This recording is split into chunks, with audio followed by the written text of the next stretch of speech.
come with me to a mystery movie at AMC. Now, I told myself I would never do this again, not after they dropped that mystery anime movie on us the last time and half the theater walked out. But, I will never forget, but we have to forgive and move on. What's wrong with anime? I didn't like it. That's what's wrong with it. I mean, to each their own. If you like it, I love that for you. But I wanted to swirl my brain with the milk frother. We have 2 clues. This movie is rated R in approximately an hour and 55 minutes. We have 5 possibilities. The most least likely option is Babes, because this movie had an early access screening yesterday. Also not very likely because this movie has an early access screening Wednesday. This is Back to Black, the Amy Winehouse biopic. It could be Hitman, starring Glenn Powell, premieres on Netflix on June 7th, but it is getting a small little theatrical run at the end of this month. This is everyone's number one guess, Ezra, which comes out at the end of this month. But everyone that I know is crossing their fingers. It's The Bike Riders, which comes out at the end of June. However, it was supposed to premiere in December, but was delayed due to the strike. Put your guesses in the comments section. Let's go.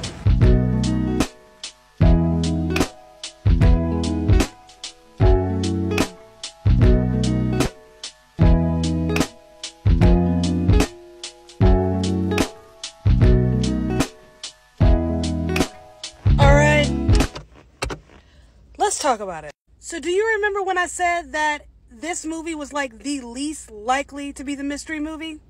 I was wrong. This happened the last time because I was like, there are a couple of options of what this movie could possibly be.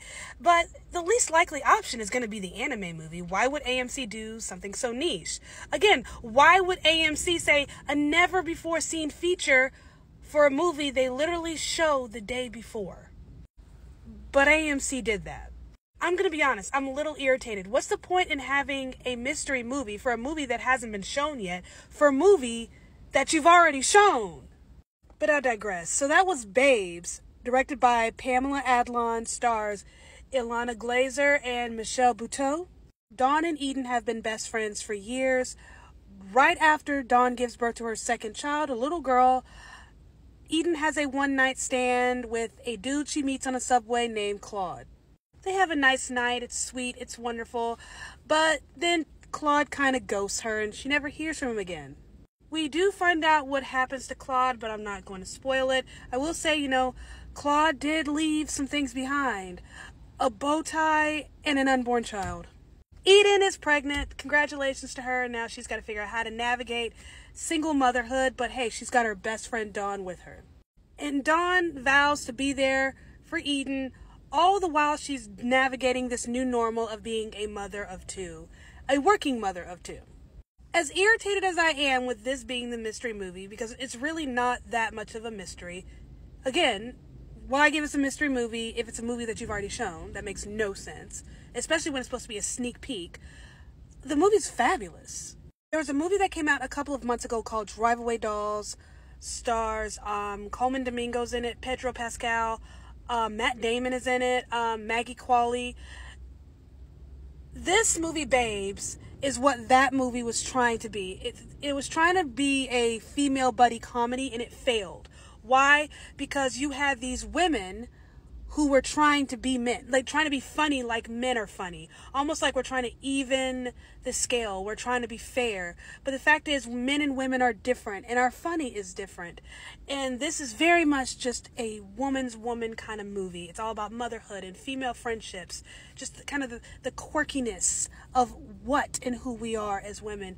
And just celebrating just the female body in general. It's just a beautiful testament to the miracle that is the female body, while also being so freaking funny. It's not just the funny in the writing and the comedic timing, but even the song selection. Like Dawn is crawling on the floor in the hospital trying to get to her room so she can deliver her baby. The music selection as she's screaming, it's going with the song. It's just too funny. Certain things that she says, like the way Eden describes a period, that only makes sense to women. We all have a very nice visual of what she said. We all do. But it's just so relatable, whether you're a mother, whether you're not a mom, whether you have a female best friend, or what, just to we're women. And there's just so much about this that's just, it's nice to be celebrated, even in such a small way. It felt like a celebration. Just a beautiful, comedic celebration of womanhood. But there's also this underlying theme of moving on and moving forward and not being afraid of what comes next. Accepting that things have changed and you have to just move with that change. My top 5 for the year has shifted. This is definitely top 5 worthy. And a directorial debut at that. I mean, come on. You hear that noise? That's the sound of New Orleans people not being able to drive in the rain. I mean, they can't drive when it's dry outside, but they really can't drive in the rain. My irritation with AMC aside, I'm kind of glad that I got this movie out of the way, so to speak, because this is a big movie weekend. You have 4 big movies coming out this weekend. You have Back to Black, Strangers Chapter 1, If, and this one. And I got tickets for the other 3. I don't know how I'm going to make this work. I understand not wanting to compete with Planet of the Apes, but this would have been like a perfect Mother's Day weekend movie. Perfect.